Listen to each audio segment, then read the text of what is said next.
Afternoon, Heat Nation, folks, forgets and everything in between and beyond. My name is Roy. For all the three or four of you who watch this podcast, I'm just going to talk a little bit about this preview of the Heat playing one of two games on the road, this particular small road stretch against Chicago Bulls for the NBA Cup Game 3. I'm going to talk a little bit about this game. We already know that we are right now currently sitting at eight at that nine six. We have won 7-1 games at home, but the story is a little bit different on the road, and the story is a little bit different against the East, and the story is a little bit different when it comes to this in-season tournament, this Emirates uh, NBA Cup, that whatever that is. But in any case, NBA Cup Game 3, Miami Heat is sits at number 2 after the Milwaukee Bucks. The Milwaukee Bucks have won their 2 games. Heat is 1-1. They lost against the Knicks. They have a 10-point differential. They had a 16 before the Knicks. They lost by mistaken by 6, right? Or something of the sorts. And then now we have a 10-point differential. And the Bulls are in third place, right behind us. Really, I don't have an issue with my ears still on the phone.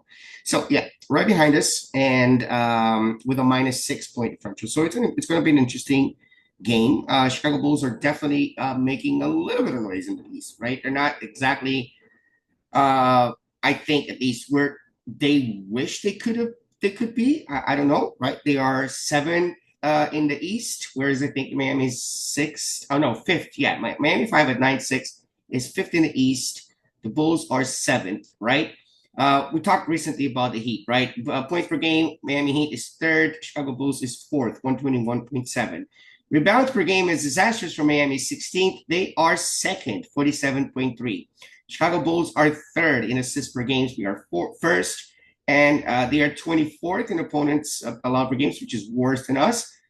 They allow 121.9 points per game. We allow 119.8 points per games. But of course, most damning story here is that they are also having a pretty good home record, 5-1, and we are having a pretty bad away record at 2-5. So let's see what's going to happen. At this time, when it comes to the injuries, we know that we're not going to have Andrew Wiggins. We know we're not going to have Pelle Larson. We're not going to have, Bam Adebayo is going to be a game time decision again.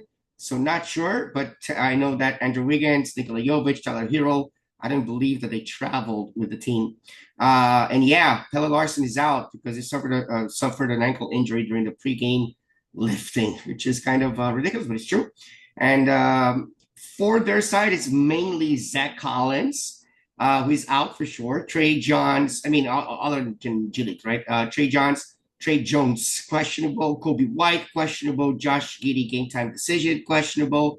And Jalen Smith as probable. Whoever doesn't play, it's a trap game. Whoever plays, it's a trap game just as well. For the Bulls, Josh Giddey is the leader in points, 20.8 points a game. Of course, Vucevic is leading with rebounds, 9.9 rebounds. Josh Giddey is leading with assists, almost 10 per game. Steals is Trey Jones, 2.1, and blocks is Matas Buzelis, who is likely to play as well. So for us, I think that, regardless of what the situation is, it shouldn't be a game that we fear, and it could be an opportunity for us to maybe turn things around a little bit and start winning some road games as well.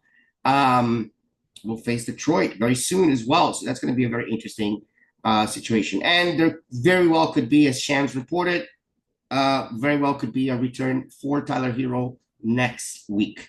The Bulls, again, already mentioned, right? They're 2-3 in the last 5. Actually, I didn't mention that part. They're 2-3 in the last 5 games. Miami's 4-1, so we have a little bit more momentum, regardless of the home and away situations. And I think that in general, we can expect a good game. I like any game that we can beat Josh Giddey, so I'm really hoping that we can win. I don't have any expectations for games because I've been just pleasantly surprised time and time again, as opposed to, we expect this team to win it all. All of a sudden, we hit some snacks, which is going to be pretty common. But yeah, Normal Powell being phenomenal, kind of evoking this apology from Kendrick Perkins saying, hey, I didn't know.